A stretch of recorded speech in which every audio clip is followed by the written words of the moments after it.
अस्सलाम वालेकुम दोस्तों, आज हम आपको एक ऐसे मुल्क की सैर करवाने जा रहे हैं जिस पर तकरीबन 7 से 10 साल तक हजरत यूसुफ अलैहिस्सलाम ने हुकूमत की थी।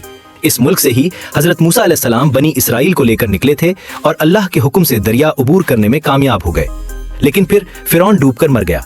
जब हजरत इब्राहीम अलैहिस्सलाम अपनी बीवी के हमरा इराक से निकले तो उन्होंने यहाँ पर रिहाइश इख्तियार की। इस जगह पर वक्त के फिरौन ने अपनी ताकत को हमेशा जिंदा रखने के लिए बड़े बड़े पत्थरों की दीवारें बनवाई थीं, जैसे वो नाउजुबिल्लाह मौत को शिकस्त दे सकता हो। यहीं पर ही हजरत मूसा अलैहिस्सलाम का जादूगरों से चैलेंज करवाया गया था और हजरत मूसा अलैहिस्सलाम का असा सारे सांपों को निगल गया था। जी हाँ दोस्तों, आज हम आपको मिस्र की सैर करवाने जा रहे हैं। आज का मिस्र कैसा है, यहाँ के लोगों की जिंदगी कैसी है, यहाँ के बाजारों में क्या क्या रौनकें होती हैं, हजरत यूसुफ को जहाँ पर कुएं में डाला गया वो कहाँ पर वाक़ है। इसके अलावा आज की वीडियो में आपको मिस्र के हर उस मुकद्दस मुकाम की सैर करवाई जाएगी जो एक मुसलमान होने के नाते हम सब के लिए देखना जरूरी है कि किस जगह पर इस्लाम की क्या ताकतें जाहिर हुई। इसलिए वीडियो को आखिर तक जरूर देखें और अगर आपने अभी तक चैनल को सब्सक्राइब नहीं किया तो कर लें, ताकि इस तरह की मजीद वीडियोस आपको वक्त पर मिलती रहें। चलिए अब चलते हैं मिस्र के शानदार सफर पर। इस मुल्क का ऑफिशियल नाम है अरब रिपब्लिक ऑफ मिस्र, लेकिन दुनिया में यह मुल्क ज्यादातर सिर्फ मिस्र के नाम से जाना जाता है और इस्लामी तारीख में यह वो सरजमीन है जिसका जिक्र अंबिया के कई अहम वाकयात के साथ जुड़ा हुआ मिलता है। जिसका नाम तो अरब लिखा है लेकिन उसका ज्यादा रकबा अफ्रीका में आता है। इस मुल्क की कुल आबादी 11 करोड़ 45 लाख के करीब है, जो आबादी के लिहाज से 11वें नंबर पर आता है और मुस्लिम कंट्री के लिहाज से यह छठा बड़ा मुल्क है। इस कंट्री का कुल रकबा 10 लाख मुरब्बा किलोमीटर है, जो रकबे के लिहाज से दुनिया के 30वीं नंबर पर आता है। इस मुल्क के 40% लोग शहरों में रहते हैं और 60% लोग गांव में आबाद हैं। अगर आप इसके बॉर्डर्स देखें तो एक तरफ लीबिया, दूसरी तरफ सूडान और तीसरी तरफ गज्जा की पट्टी लगती है। इसके अलावा मिस्र के पास बहरा रूम और बहरा अहमर भी मौजूद हैं। यह है कोहे तौर, जो मिस्र के इलाके जजीरा नुमा सीना में वाक़ है और काहिरा शहर से तकरीबन 450 किलोमीटर के फासले पर है।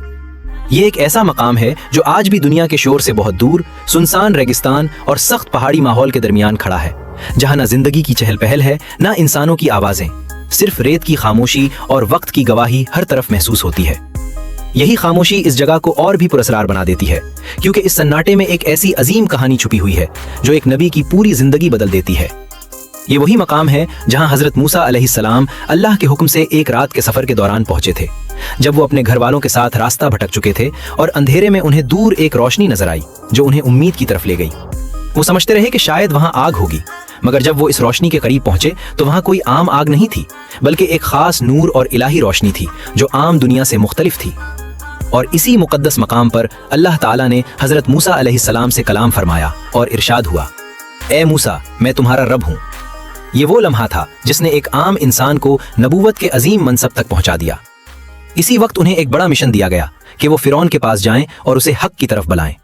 वो फिरौन जो अपनी ताकत और बादशाही पर गुरूर करता था और अपने आप को सबसे बड़ा समझता था, इसके खिलाफ एक अजीम जद्दोजहद का आगाज हुआ जो हक और बातिल के दरमियान थी। ये सिर्फ एक पहाड़ नहीं था, बल्कि एक ऐसा मकाम था जहां इंसान और अल्लाह के दरमियान बराह रास्त राब्ता कायम हुआ और तारीख का सबसे बड़ा रूहानी मोड़ आया। और आज भी ये पहाड़ इसी तरह खामोश खड़ा है, मगर इसकी खामोशी हमें ये एहसास दिलाती है कि जब अल्लाह किसी बंदे से कलाम करता है तो वो लम्हा सिर्फ एक वाकया नहीं रहता, बल्कि पूरी इंसानियत की तारीख बदल देता है। और यही इस मकाम की सबसे बड़ी हकीकत और सबसे गहरा पैगाम है। मिस्र की सरजमीन सिर्फ बादशाहों की नहीं, ये वो जमीन है जहां एक नबी को कुएं की गहराई से उठाकर तख्ते हुकूमत तक पहुंचाया गया। ये कहानी शुरू होती है हजरत यूसुफ के बचपन से, जब वो अपने ही भाइयों की हसद का शिकार हुए। वो अपने वालिद हजरत याकूब के बहुत महबूब थे और यही मोहब्बत उनके भाइयों को बर्दाश्त न हुई। हसद और गुस्से में उन्होंने एक बड़ा फैसला किया और हजरत यूसुफ अलैहिस्सलाम को एक सुनसान जगह ले जाकर एक पुराने और गहरे कुएं में फेंक दिया। ये कुआं ज्यादातर रिवायात के मुताबिक मिस्र और कनान के दरमियान सहराई रास्ते के करीब बताया जाता है, जहां काफिले पानी लेने के लिए रुकते थे। मकसद ये था कि हजरत यूसुफ अलैहिस्सलाम को कोई काफिला उठा ले और वो उनकी जिंदगी से दूर हो जाए। लेकिन अल्लाह की तदबीर कुछ और थी। इसी रास्ते से एक तिजारती काफिला गुजरा जो मिस्र की तरफ जा रहा था। जब उन्होंने पानी निकालने के लिए कुएं में डोल डाला तो हजरत यूसुफ अलैहिस्सलाम उसके साथ बाहर आ गए। काफिले वालों ने उन्हें एक कीमती गुलाम समझकर छुपा लिया और बाद में मिस्र के बाजार में बेच दिया। यूं हजरत यूसुफ अलैहिस्सलाम का सफर मिस्र में शुरू हुआ। मिस्र में उन्हें एक बड़े हुक्मरान अफसर के घर रखा गया, जहां वो इज्जत, इल्म और सच्चाई के साथ आगे बढ़ते रहे। फिर एक वक्त आया जब बादशाह ने एक अजीब ख्वाब देखा और कोई उसकी ताबीर न बता सका। इस मौके पर हजरत यूसुफ अलैहिस्सलाम को जेल से बुलाया गया। उन्होंने ख्वाब की ताबीर बताई और आने वाले तहत की पेशगोई की। उनकी अक्ल, हिकमत और ईमान की वजह से बादशाह ने उन्हें मिस्र के खजाने और अनाज का जिम्मेदार बना दिया। वही शख्स जो कभी कुएं में फेंका गया था, अब मिस्र के निजाम को चला रहा था। यूं हजरत यूसुफ अलैहिस्सलाम एक कुएं की तारीकी से निकलकर मिस्र की हुकूमत और इज्जत तक पहुंचे, और यह सब अल्लाह की खास तदबीर और सब्र का नतीजा था। दोस्तों, आज का मिस्र सिर्फ तारीख नहीं बल्कि एक चलता हुआ जिंदा मुआशरा है, जहां लोग सुबह सूरज के साथ अपनी रोजी के लिए निकलते हैं और रात को नील के किनारे सुकून तलाश करते हैं। यहाँ के ज्यादातर लोग सादा जिंदगी गुजारते हैं और बड़े शहरों जैसे काहिरा और लिक्सोर में जिंदगी बहुत तेज और मसरूफ है, जहाँ ट्रैफिक, बाजार और रोजमर्रा की भागदौड़ एक अलग ही मंजर पेश करती है। मिस्र के लोग खानदान को बहुत अहमियत देते हैं और अक्सर लोग अपने घर वालों के साथ ज्यादा वक्त गुजारना पसंद करते हैं। यहाँ की गलियों में आपको छोटे छोटे खाने के स्टॉल नजर आएंगे, जहाँ मकामी लोग रोटी, दाल और सादा लेकिन जायकादार खाना खाते हैं, जो उनकी रोजमर्रा जिंदगी का हिस्सा है। जदीद दौर में यहाँ के नौजवान भी दुनिया के बाकी ममालिक की तरह सोशल मीडिया से जुड़े हुए हैं और मोबाइल फोन उनकी जिंदगी का अहम हिस्सा बन चुका है। लेकिन इस सब के साथ साथ उनके दिलों में अपनी कदीम तहजीब और तारीख के लिए एक खास फख्र मौजूद है, क्योंकि ये वही सरजमीन है जहाँ सदियों पुरानी तहजीब ने जन्म लिया, जहाँ दरिया नील ने जिंदगी को सहारा दिया और जहाँ आज भी लोग अपने माजी को अपनी शनाख्त का हिस्सा समझते हैं। मिस्र के बाजारों में आपको शोर भी मिलेगा और मुस्कुराहटें भी, और यहाँ के लोग आम तौर पर मेहमान नवाज होते हैं, लेकिन वो अपनी रिवायात और इज्जत को बहुत अहमियत देते हैं। ये मिस्र की वो सरजमीन है जहाँ तारीख सिर्फ लिखी नहीं गई बल्कि आजमाइशों और मोजज़ों की शक्ल में जीती गई, जहाँ ताकत और सच्चाई आमने सामने आए और जहाँ एक नबी को पूरी कौम की हिदायत का मिशन दिया गया। मिस्र इसी दौर में वो मरकज था जहाँ हजरत मूसा को अल्लाह ने फिरौन के मुकाबले के लिए भेजा। फिरौन वो हुक्मरान था जो खुद को सबसे बड़ा समझता था और लोगों पर जादू और ताकत का रौब कायम रखता था। इसी दौर में एक बहुत बड़ा मुजज़ाती मुकाबला तय हुआ, जो तारीख में हक और बातिल की सबसे वाज़ेह जंग समझी जाती है। ये मुकाबला उस वक्त हुआ जब फिरौन ने अपने मुल्क के सबसे माहिर जादूगरों को बुलाया ताकि वो हजरत मूसा अलैहिस्सलाम को शिकस्त दे सकें। ये वाकया काहिरा के करीब उस वक्त के शाही मैदानों में पेश आया, जहां हजारों लोग जमा थे और माहौल में खौफ और तजस्सुस छाया हुआ था। जादूगरों ने अपनी रस्सियां और लाठियां जमीन पर फेंकी तो लोगों को लगा कि वो सांप बन गई हैं।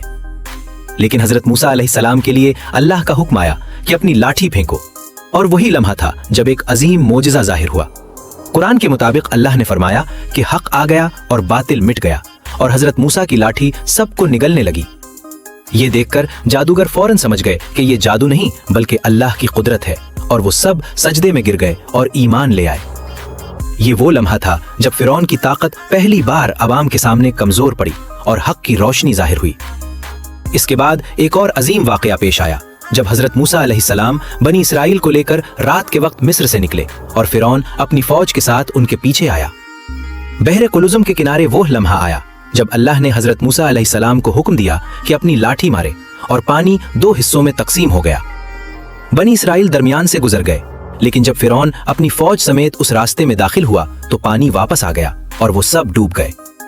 फिरौन का अंजाम वही हुआ जहां उसकी ताकत खत्म हुई, और कुरान के मुताबिक वो अपने गुरूर के साथ तबाह हो गया। कहा जाता है कि उसका जिस्म बाद में इबरत के लिए महफूज रहा ताकि आने वाली नस्लें देख सकें कि जुल्म का अंजाम क्या होता है। और आज भी मिस्र की सरजमीन हमें ये याद दिलाती है कि जब अल्लाह का हुक्म आता है तो ताकत, बादशाहत और जादू सब खत्म हो जाते हैं और सिर्फ हक बाकी रहता है जो हमेशा गालिब रहता है। दोस्तों, मिस्र दुनिया के उन चंद ममालिक में शामिल है जहां हर साल सयाहों की तादाद करोड़ों में पहुंच जाती है। सिर्फ साल 2024 में तकरीबन 16 करोड़ लोग मिस्र घूमने आए।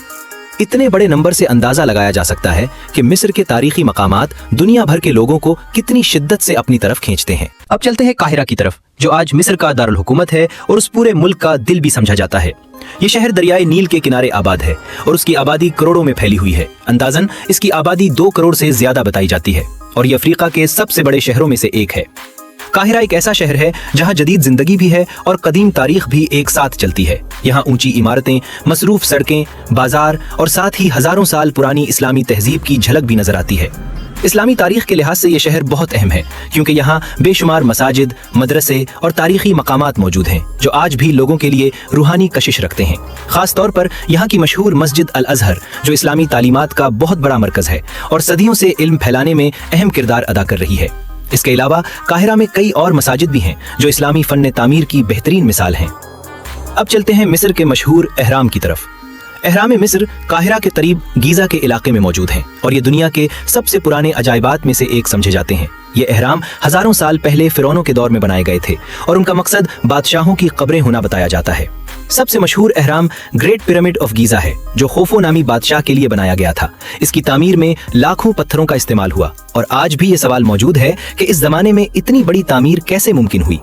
दूसरा मशहूर एहराम खफरा का है, जो थोड़ा छोटा है लेकिन अपनी साख्त में बहुत मजबूत है। तीसरा एहराम मुनकाउर का है, जो सबसे छोटा समझा जाता है। इस्लामी नुक्ताए नजर से देखा जाए तो कुरान में फिरौन के बारे में जिक्र आता है कि वो अपनी ताकत और इमारतों पर बहुत गरूर करता था और ऊंची ऊंची इमारतें बनाने की कोशिश करता था ताकि अपनी ताकत को हमेशा के लिए कायम रख सके। लेकिन आखिर में इसकी ये सब ताकत इसके किसी काम न आई और वो तारीख के लिए सिर्फ एक इबरत बन गया। अब चलते हैं दरियाए नील की तरफ, जो दरियाए नील है और मिस्र की जिंदगी का असल जरिया है। ये दरिया सदियों से मिस्र को पानी, ज़राअत और जिंदगी फराहम कर रहा है। इसी दरिया के किनारे पर पुरानी तहजीबें आबाद हुई और यही वो दरिया है जिसका ताल्लुक हजरत मूसा अलैहिस्सलाम के बचपन के वाक़े से भी जोड़ा जाता है, जहां उन्हें अल्लाह के हुक्म से एक संदूक में रखकर पानी में छोड़ा गया और वही दरिया उनकी हिफाजत का जरिया बना। काहिरा में आज भी नील के किनारे जिंदगी बहुत खूबसूरत नजर आती है। रात के वक्त कश्तियों की रोशनी और पानी की लहरें एक खास मंजर बनाती हैं। अब चलते हैं काहिरा के इस अजीम म्यूजियम की तरफ, जहां फिरौनों के जमाने की मम्मियों, सोने के मास्क और कदीम शाही अशिया आज भी महफूज हैं। यहाँ दाखिल होते ही ऐसा लगता है जैसे हम हजारों साल पीछे फिरौन के दौर में पहुंच गए हों। ये जगह सिर्फ एक म्यूजियम नहीं, बल्कि मिस्र की पूरी कदीम तारीख को जिंदा करके हमारे सामने रख देती है। तो दोस्तों, ये था हमारा आज का बहुत ही शानदार और दिलचस्प मिस्र का सफर। अगर वीडियो पसंद आई हो तो लाइक, शेयर और सब्सक्राइब जरूर करें। मिलते हैं अगली वीडियो में, तब तक के लिए अल्लाह हाफिज।